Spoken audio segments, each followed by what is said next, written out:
আসসালামু আলাইকুম এভরিওয়ান, সবাই কেমন আছেন? আজকে আমরা রান্না করব মাটির চুলায় 4 কেজি গরুর মাংস। তার জন্য আগে মাংসের পিসগুলো সুন্দরভাবে কেটে নিচ্ছি। একদম বড় বড় পিস ছিল। আমি আজকেও সেই খাটে বসে কাটতেছি।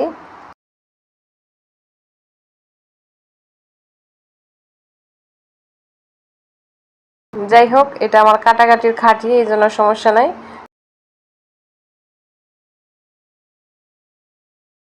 আর ওইদিকে মাটির চুলা ধরানো হয়ে গিয়েছে। এবার পেঁয়াজ কাঁচামরিচ দিয়ে নিচ্ছে। আর গোস্তটা আমরা ভালোভাবে ধুয়ে নিয়েছিলাম। আর এখন পেঁয়াজটা ভেজে নিচ্ছি। তারপরে এলাচি, দারচিনি, তেজপাতা দিয়ে এটাও ভেজে নিব। তারপর 4 কেজি গরুর মাংস অনুযায়ী মশলা দিয়ে নেব। আদা রসুন পেস্ট সব 1 চামচ করে। এটা বলার কিছু নেই, আমি সব প্রতিবার রান্নাতে বলি। প্রতি কেজি মাংসের সাথে 1 চামচ করে দেই সব কিছু, তাহলে পারফেক্ট হয়ে যায়। যেহেতু আজকে একটু আলু ইউজ করব, মানে আলু ঝোল, মানে গরুর মাংসের আলু ঝোল করব, এর জন্য একটু মশলা একটু বাড়িয়ে দিলাম। এখন রসুনটাও দিয়ে নিয়েছি। এখন এটা ভালোভাবে কষাবো।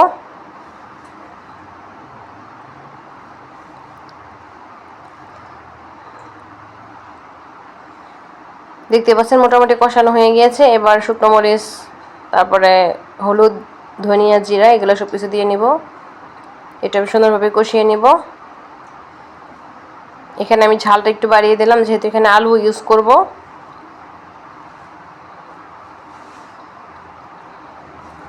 আমি আমার আন্দাজ মতো দিচ্ছি, একটু বেশি বেশি।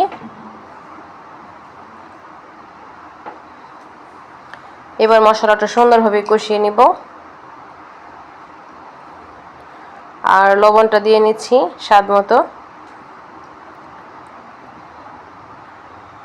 এবার সুন্দরভাবে আগে মশলাটা সুন্দরভাবে কষিয়ে নিব যতক্ষণ না তেলটা ছেড়ে দিবে।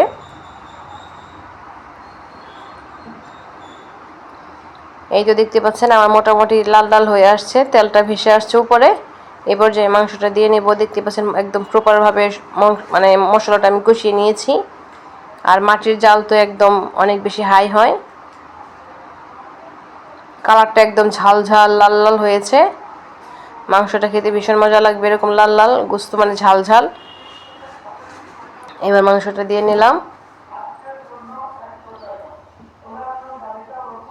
এইবার নাড়াচাড়া দিয়ে নিব।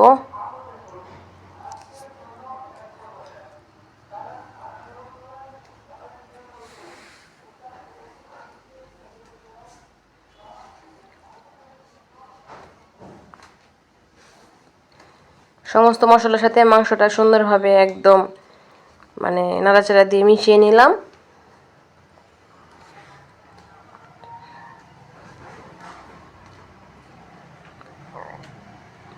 এই তো দেখতে পাচ্ছেন একদম পানি চলে আসছে।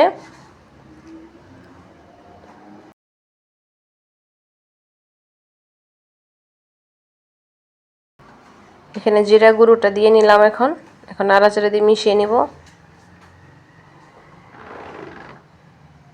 ঝাল ঝাল একদম মজার একটা রান্না, গরুর মাংস।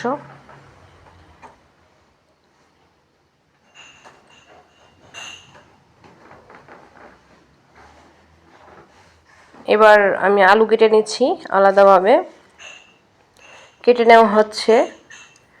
এবার আলুটা ধুয়ে আমরা দিয়ে দিব। মশলাটা মোটামুটি কষানো শেষ। এবার আলু দেওয়ার পালা। এখানে 2-2.5 কেজির মতো আলুটাও দিয়ে নিলাম। এবার আলু সহ মাংসটা সুন্দরভাবে কষিয়ে নেব।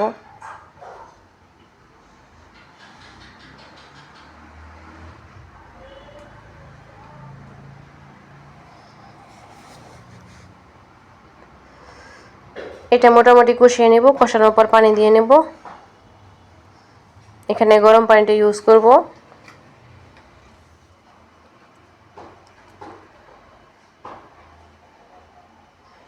মোটামুটি কষানো শেষ। এই পর্যায়ে আমি একটু পানি ইউজ করতেছি, যতটুকু লাগবে।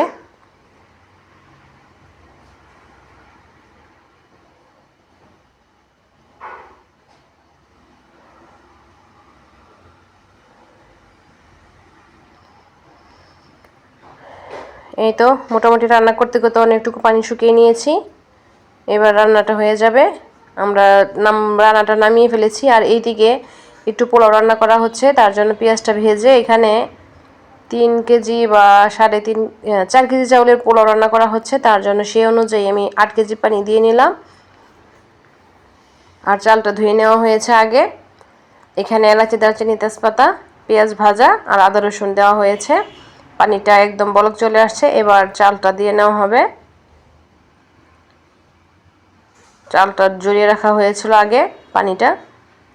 বড় রান্নার সবচেয়ে সহজ পদ্ধতি হচ্ছে এটা। পানিটা আগে মানে পেঁয়াজ ভেজে পানিটা গরম করে তারপরে চালটা দিয়ে দিলে হয়ে যাবে।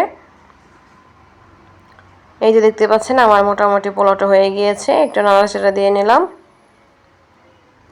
ভিডিওটি ভালো লাগলে লাইক, কমেন্ট, শেয়ার, সাবস্ক্রাইব করবেন। পাশে থাকার বেল আইকন অন করে রাখবেন যেন নিত্য নতুন রেসিপি সহজে পৌঁছে যায়। এবার আমরা পোলাওটা দম করে নেব, তার জন্য যত লাকড়ি ছিল সবগুলো তুলে নিয়েছি। আর দেখতে পাচ্ছেন পোলাওটা একদম মাশাআল্লাহ পারফেক্টভাবে হয়ে গিয়েছে। আর এইদিকে আমরা পোলাও আমাদের জন্য আমরা বেড়ে নিয়ে আসছি, আর যাদের জন্য রান্না করেছি তাদেরকে আমরা সব দিয়ে দিয়েছি। আর এদিকে মাংসটা আমরা এখন বেড়ে দিয়ে দিব।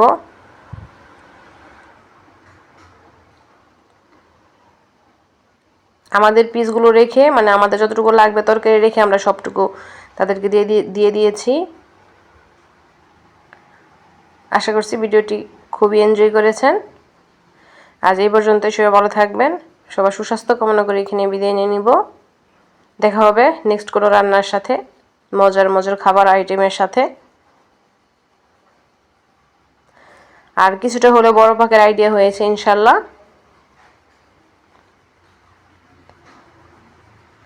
এই তো আমাদের মাংসটা বাড়া হয়ে গিয়েছে, এখন এইটাও আমরা দিয়ে দিব। যা লাগবে নিয়ে যাবে।